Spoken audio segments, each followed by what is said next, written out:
Je suis Djodjondo Ka, la directrice fondatrice de l'agence de communication Yalam qui existe maintenant depuis un peu plus de 2 années. Auparavant, j'ai été marketing manager dans divers domaines d'activité, donc je cumule un peu plus de 13 années d'expérience dans le marketing et la communication. Djodjondo Ka, c'est vraiment une entrepreneur multicasquette. C'est aussi une passionnée de son métier, une passionnée de tout ce qui touche à l'entrepreneuriat. Je suis également coach professionnel certifié ICF depuis 2 ans. eBooster, c'est une émission de télé-réalité. C'est vraiment la première émission de télé-réalité sénégalaise dédiée à l'entrepreneuriat, en tout cas sous ce format et sous ce concept. Cette émission vient non seulement mettre en lumière les entrepreneurs, mettre en lumière tout ce que le Sénégal a comme potentiel, mais c'est aussi une tribune. Je pense aux SAE, donc les structures d'accompagnement de l'État, je pense aux partenaires financiers, je pense aux bailleurs de fonds, en tout cas tout l'écosystème entrepreneurial a la possibilité à travers cette émission de venir parler de leur mission, de venir parler aux entrepreneurs et de faire la promotion des programmes qui sont en cours. D'ailleurs, à ce propos, l'ADPME accompagne cette première saison et la directrice, Madame Marie-Rose Faye, est la marraine de cette saison 1. Pour le processus de sélection des candidats, nous avons lancé un appel à candidature sur les réseaux sociaux, sur les plateformes digitales et sur la base de critères définis, à savoir l'impact social du projet et sa pertinence. Nous avons sélectionné les 10 meilleures candidatures. Donc il faut dire que nous avons eu un jury d'excellence, des professionnels aguerris dans leur domaine d'activité. Dans le jury aussi, nous avons eu des partenaires, donc des partenaires comme l'USAID, des partenaires comme l'ADPME. Alors la finalité recherchée pour eBooster, c'est de montrer à cette jeunesse-là que c'est possible de réussir ici au Sénégal. Quand on sait être patient, quand on est résilient, quand on est persévérant, mais aussi quand on est rigoureux. Donc vous allez voir à travers ce programme-là, nous allons en tout cas essayer de véhiculer les valeurs sénégalaises, mais aussi ces valeurs-là qui vont permettre aux jeunes de s'en sortir ici. Donc ça ne sert à rien d'aller braver l'océan pour un lendemain soi-disant meilleur. Donc la finalité, l'objectif de eBooster, c'est de valoriser les entrepreneurs, c'est de booster les jeunes qui hésitent à se lancer dans l'entrepreneuriat. C'est aussi d'offrir une tribune à tout l'écosystème entrepreneurial, mais c'est aussi de valoriser et de vulgariser les belles valeurs sénégalaises. Nous voulons que ce soit un programme qui vraiment perdure. Donc nous souhaitons chaque année lancer une nouvelle saison d'eBooster. Donc pour cela, nous avons bien sûr besoin de partenaires, de sponsors, parce qu'il faut dire que c'est quand même un gros budget. Donc c'est important qu'on puisse avoir des partenaires qui nous accompagnent pour la réalisation de ce programme-là qui a un fort impact social.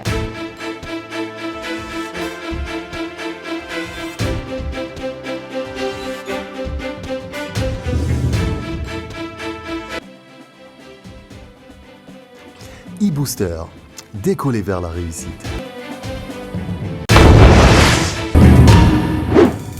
C'est un plaisir de vous retrouver, chers téléspectateurs, pour ce 2e épisode de eBooster, votre télé-réalité dédiée à l'entrepreneuriat. Aujourd'hui, nos candidats ont une journée bien chargée avec de nouveaux coachs, mais surtout un waxtaan exceptionnel. Je ne vous en dis pas plus, je vous laisse découvrir tous ces beaux moments en images. Après une première journée bien remplie, les candidats continuent leur apprentissage dans le bootcamp avec un atelier sur la prise de parole en public animé par Mariam Sakho. Donc aujourd'hui, je vais vous présenter l'atelier sur comment maîtriser sa prise de parole en public pour booster son business. Avant de rentrer dans la formation en tant que telle, je vais vous inviter à vous lever et à faire un cercle. Je vais vous demander de fermez les yeux. D'ancrer dans le sol, c'est-à-dire que vous allez sentir le sol sous vos pieds. Soyez à l'aise, fermez les yeux. Souvenez-vous d'un moment où vous vous sentiez en confiance. Vous étiez bien. Un événement de votre vie. Vous vous sentiez confiant, vous vous sentiez serein, vous vous sentiez bien. C'était quel événement? Rappelez-vous de cet événement qui vous a le plus marqué. Vous étiez en confiance, vous vous sentiez serein, vous vous sentiez bien. Vous étiez avec qui? Lâchez votre corps. Vous êtes bien, en confiance, serein. C'est difficile, mais j'y vais. Je me suis sentie seule, mais j'y vais quand même. Je me sens bien. Vous vous sentez en confiance et vous relâchez. Relâchez. Relâchez. Vous êtes serein. La confiance. Parmi tous les candidats, vous êtes les 10 candidats retenus. Ayez la confiance. Soyez serein. Lâchez-vous. Lâchez-vous. Allez, ouvrez les yeux et bougez. Bougez. Bougez, bougez. Bougez. Non mais c'est 2 à 2. Bougez! Pour moi, on ne recherche pas la perfection. Elle est divine, elle n'existe pas. Lâchez ça, la perfection, elle n'existe pas. Par contre, sans se comparer à quelqu'un d'autre, non. Comment je peux faire pour être meilleur que je ne l'étais hier? C'est ce qu'on appelle l'excellence. C'est ça l'excellence. Structurer. Structurer son discours pour ne pas avoir à oublier les mots. Maîtriser son stress. La gestion des stress. On va revenir sur ça après. Vous n'agirez jamais sur les gens si votre éloquence ne sort pas du cœur. Pour moi, la prise de parole en public, c'est partager, c'est offrir, c'est donner, c'est offrir une partie de soi-même. Et ça demande beaucoup de générosité. Et plus que c'est fait avec le cœur, plus que vous allez impacter l'auditoire. Je me sens tellement bien avec vous, je me sens en confiance, je me sens sereine. Je me sens comme si j'étais avec ma famille, que j'ai envie de vous raconter une histoire. Cette histoire, c'est l'histoire d'une femme. Je la connais très bien. C'est pour ça que je me permets de parler d'elle. Je la connais très très bien parce que je la connais depuis qu'elle est toute petite. Elle a vécu entre 2 cultures, ici et là-bas. Elle n'arrivait pas à trouver sa place quand elle était enfant. Elle ne savait pas où était sa place d'ailleurs. D'un côté, on lui disait « Tu n'es pas d'ici ». De l'autre côté, on lui disait « Retourne d'où tu viens ». Où est sa place? Quand elle s'exprimait, les gens avaient tendance à rire. « Ah, la petite là, elle vient d'où? Qu'est-ce qu'elle raconte comme ça? Comme elle parle. On ne comprend rien à ce qu'elle dit. » Mais mon amie là, elle a été tellement intelligente enfant qu'elle a réussi à mettre en place quelque chose qui allait la protéger de ses regards, quelque chose qui allait la protéger de ses jugements. Comment elle s'y est prise? Elle s'est tue.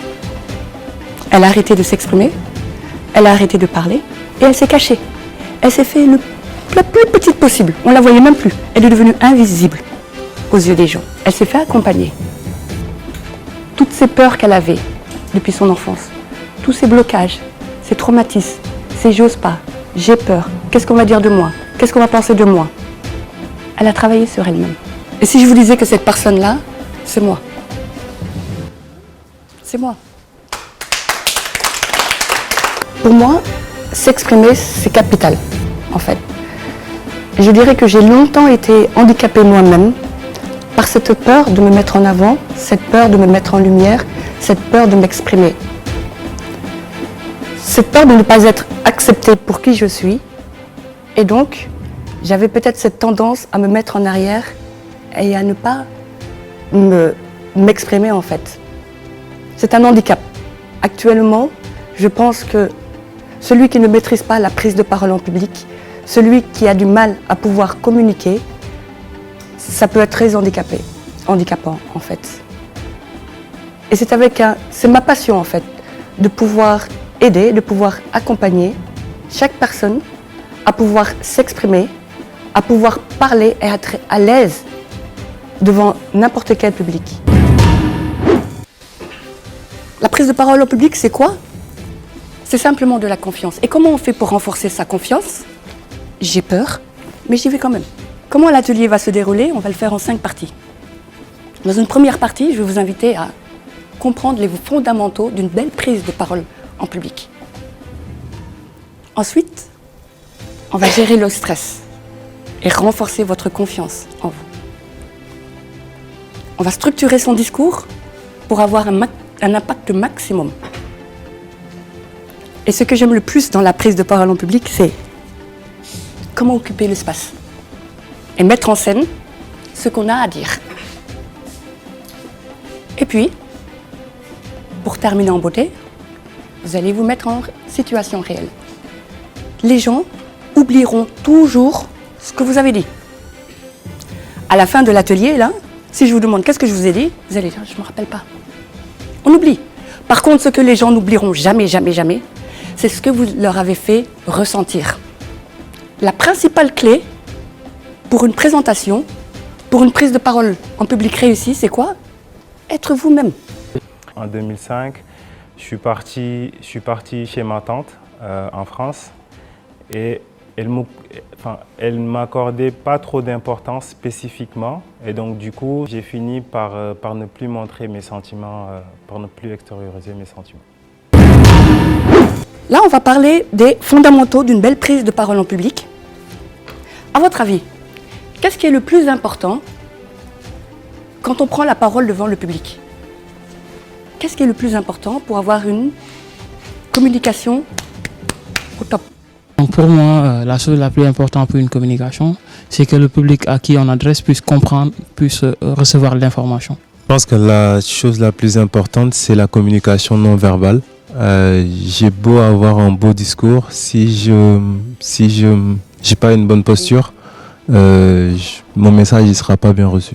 Et donc si je vous dis que une prise de parole en public, qu'est-ce qui fait que ce soit une bonne prise de parole en public? Pour 7%, c'est les mots. 7%. Pour capter, c'est juste les mots. Donc la communication verbale.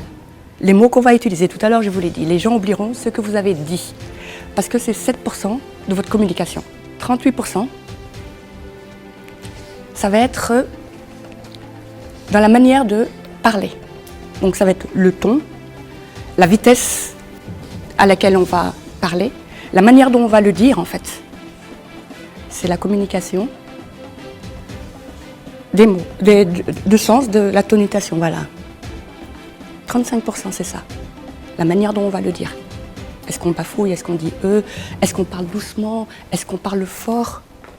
C'est ça. Par contre, la communication, c'est quoi? C'est 55% du non-verbal. Et vous l'avez dit. Vous avez dit c'est quoi le non-verbal? La posture.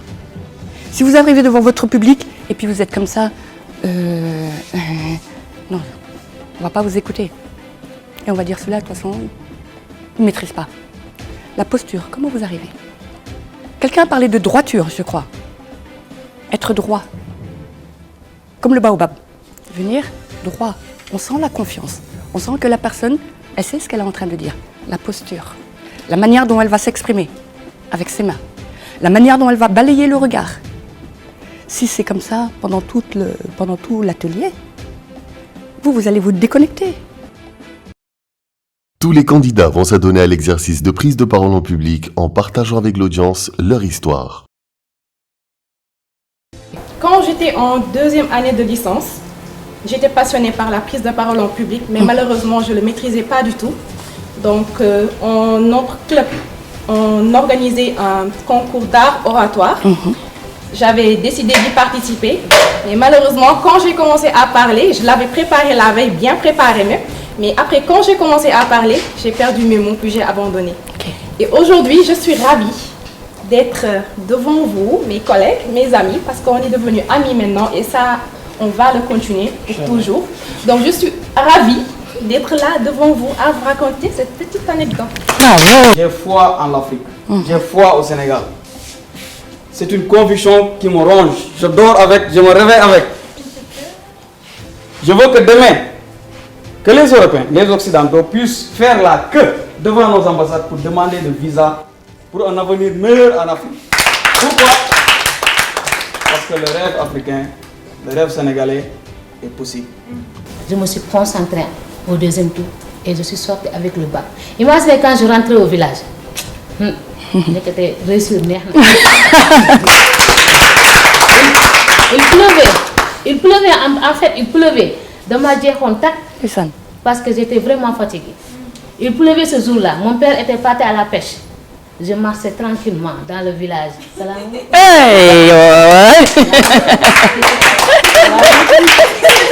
En fait, j'étais fière. Mais ce qui m'a rendu beaucoup plus fière, c'était d'attendre le retour de mon père à la pêche pour qu'il vienne me dire que je suis fière de toi. Et ça a été, machallah. Avant même que j'ai eu mon baccalauréat, je voyais dans la presse, d'accord, dans les émissions télé, parce que j'aime beaucoup les débats politiques surtout, qu'il y a à peu près environ 350 000 jeunes chercheurs d'emploi dans le marché sénégalais chaque année. Et là, je me suis dit, tiens, 350 000 personnes chaque année qui cherchent de l'emploi. Et je me suis dit, mais nous, finissons teke. Et là, je me suis dit, bon, moi, je ne ferai pas partie de ceux qui vont attendre le travail. Je me suis dit, pourquoi pas être un employeur? Ma mère travaillait, bon, elle était secrétaire générale ou vice-présidente des agriculteurs qui sont là-bas, quoi. Il y avait vraiment un papa là-bas que j'aimais taquiner, quoi. Un jour, je l'ai croisé là-bas, je lui ai dit, eh père, donc faut d'arrêt. Mon boy, le meilleur jarna gasoil. Le meilleur jarna gasoil. Je l'ai approché, je lui ai dit, mais gasoil, pourquoi faire? Il m'a dit, pour alimenter nos motopompes, afin qu'ils puissent, d'accord, démarrer les pompes et qu'on puisse avoir de l'eau. Je me suis dit, wow, pourquoi pas, à partir du solaire, d'accord, avoir de l'énergie pour pouvoir vraiment alimenter les pompes et avoir de l'eau en retour. Comme ça, ce sera un investissement que l'agriculteur lui-même va faire et après c'est terminé. Il n'aura pas à payer chaque jour 60 000 francs. On a peur du jugement des autres, on a peur du jugement du public et on a peur de parler. Il faut avoir la confiance en soi, avoir les idées claires. Pendant des heures, le coach Mariam Sakho a partagé et échangé avec les candidats pour leur donner les astuces nécessaires pour une bonne prise de parole en public. Et à la fin, elle va terminer l'atelier comme elle l'avait commencé, en leur demandant de se lever. Inspirez. Gonflez le ventre. Bloquez. Relâchez. Chaque fois que vous êtes face à un stress, dans n'importe quelle situation, utilisez cette respiration. Que personne ne vous fasse croire que vous ne pouvez pas. Vous savez, quand vous avez des rêves trop grands, forcément autour de vous, il y aura des gens qui vont vous dire « c'est pas possible, hein? Ce que tu veux là, n'écoutez pas ». Si vous êtes capable de le rêver, c'est que vous êtes capable de le faire. Et vous avez exactement ce qu'il vous faut. Vous avez besoin de rien d'autre. Écoutez-vous, introspection. Allez regarder ce qui se passe à l'intérieur de vous.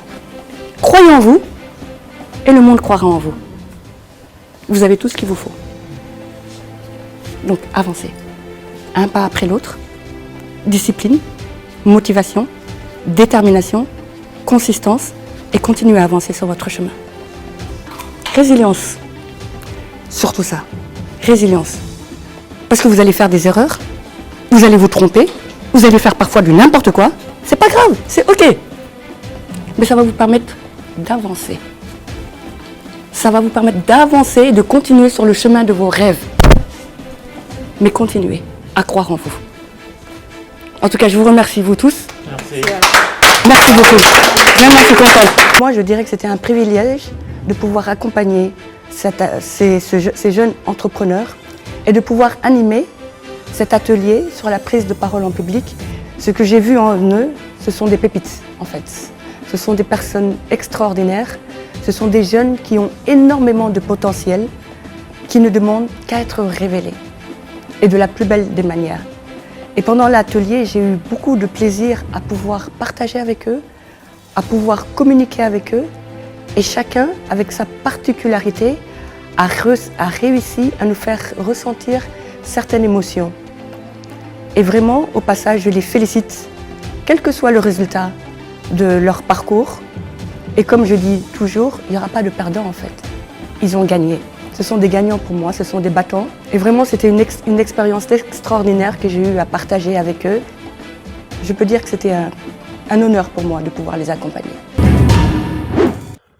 Après cette session très intéressante avec le coach Mariam Sakho, les candidats vont se pencher sur un sujet d'actualité qui touche la jeunesse sénégalaise et africaine. Bonjour, bonjour, chers entrepreneurs. Bonjour. Vous allez bien? Machallah. Je vois que vous êtes déjà en place, vous êtes assis avec vos coachs. Bonjour, chers coachs. Bonjour. Vous allez bien? Très bien. Alhamdoulilah. Alors, moi, je suis curieuse de savoir, chers entrepreneurs, comment s'est passé vos premières journées avec eBooster? Je vais en interroger un ou deux. Par exemple, Massa, qu'est-ce que tu as à me dire sur ton expérience? Je vais répondre à la question par vous donner une illustration. Donc, il y a 2 minutes, Salim Moué posait la question, ça fait combien de temps vous vous connaissez? Oui. Pourquoi il pose cette question? Parce qu'il y a une grande ambiance, on s'entend très bien, alors que ça fait juste même pas 48 heures qu'on se connaît. On a tissé des liens en si peu de temps, et donc du coup, je me sens hyper bien, je me sens vraiment confortable dans l'environnement où je suis. Du coup, je me sens... Bravo, bravo à vous. On sent cette harmonie entre vous, on sent cette fraternité entre vous et cette sororité, mesdames. On a tous suivi, on suit tous l'actualité sénégalaise et d'ailleurs. Et il y a une expression qu'on entend beaucoup et qui nous fait très mal. C'est l'immigration irrégulière. On va en parler aujourd'hui. On se pose souvent la question de savoir qu'est-ce qui arrive, pourquoi? Pourquoi nos jeunes prennent la pirogue, risquent leur vie et vont à l'autre bout du monde pour une certaine réussite, l'espoir d'une certaine réussite, je dirais, souvent au coût de leur vie, au coût du chagrin de leur famille, du chagrin de toute une nation. Et on va en parler aujourd'hui. Je vais vous laisser en compagnie de vos coachs pour essayer de sensibiliser un peu, essayer de voir un peu les dessous de ce fléau qui nous mine et qui nous touche. Parce qu'on a une richesse au Sénégal et cette richesse est notre jeunesse. Ça, on peut en être sûr et malheureusement, on est en train de la perdre et de la dissiper. Alors, vous êtes prêts pour le Wartan? Oui. Je vous laisse en compagnie des coachs. Coach, je vous passe le témoin. Généralement, quand on parle d'émigration irrégulière, l'immigration clandestine, moi, il y a un mot qui me vient à l'esprit, c'est le mot fuite. Et au-delà de l'acte qui peut se relever extrêmement dangereux, jusqu'à y perdre sa vie, j'entends la souffrance de cette jeunesse, la perte de repères, jusqu'à aller faire ce qu'ils ne devaient pas faire, jusqu'à y perdre leur vie. Quand on fuit quoi? La souffrance, la peur de ne pas être à la hauteur, d'être inutile, de ne pas pouvoir faire comme les autres, de ne pas amener de l'argent dans la famille. Il y a cette pression sociale. Tout le monde réussit sauf toi. Tout le monde est capable sauf toi. Moi, ce que je vois et ce que j'entends, c'est cette souffrance. Vous, en tant que jeune entrepreneur, ce que j'aimerais vous poser comme question, c'est si vous étiez face à cette jeunesse désespérée, quel message auriez-vous envie de leur donner pour les inviter à croire de nouveau en eux, pour les inviter à croire de nouveau? Déclenche sincèrement vraiment l'immigration clandestine, l'immigration irrégulière, autant pour moi. Mais pour moi, on a beau parler, il continue d'aller.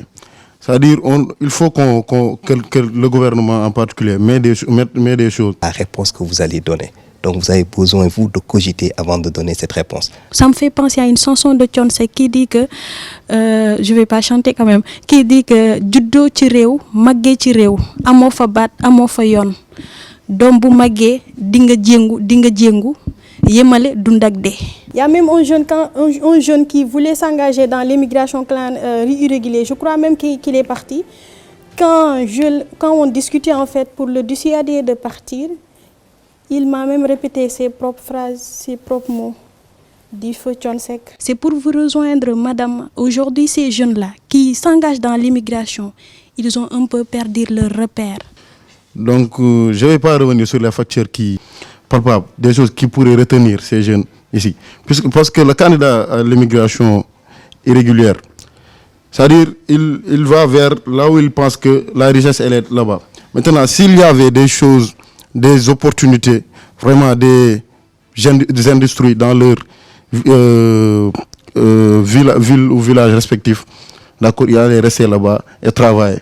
Mais il n'y a rien qui les retienne vraiment dans leur propre pays. Et ils pensent que, voilà, il n'y a plus d'espoir. Ce que j'ai retenu, c'est que ces jeunes sont juste désespérés. Ils sont désespérés parce qu'ils n'ont pas un poids sur lequel ils peuvent appuyer. Ils n'ont peut-être pas un conseil qui va les booster à peut-être entreprendre comme nous qui avons pris la volonté d'entreprendre. Ils n'ont pas peut-être cette chance d'avoir un mentoring qui vont leur permettre de mettre en place des idées qui vont sûrement marcher. Ils pensent peut-être qu'ils n'ont plus rien face au désespoir. Donc, ce qu'on peut retenir, c'est qu'ils ont besoin d'un coup de pouce. Le coup de pouce peut être apporté non seulement par nous les jeunes qui ont eu la possibilité d'être entendus, mais aussi le gouvernement. Vous ne récoltez que ce que vous avez semé.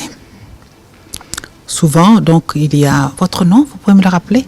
Mariama a dit tout à l'heure que souvent les jeunes, ils veulent, bon, c'est vrai que c'est la génération Z, ça va très vite, c'est la technologie, ils veulent tout de suite les résultats. Mais moi, j'aime bien l'exemple de l'agriculture. Le Premier ministre a pris le même exemple. Vous ne récoltez que ce que vous avez semé. Mais quand vous semez aussi, quelquefois, ça pousse en dessous.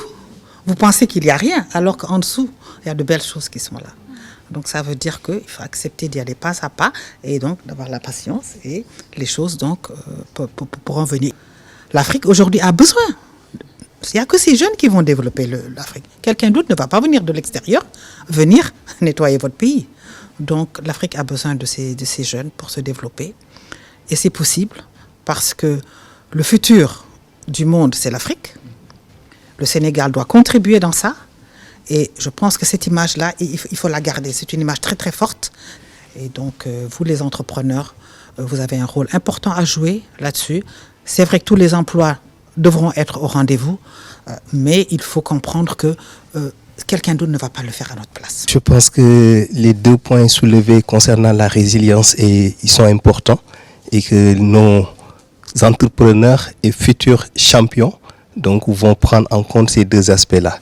Donc la résilience, ce n'est pas forcément juste la patience. Maintenant, pour patienter, il faut déjà semer et avoir la patience de voir éclore ce que vous avez semé.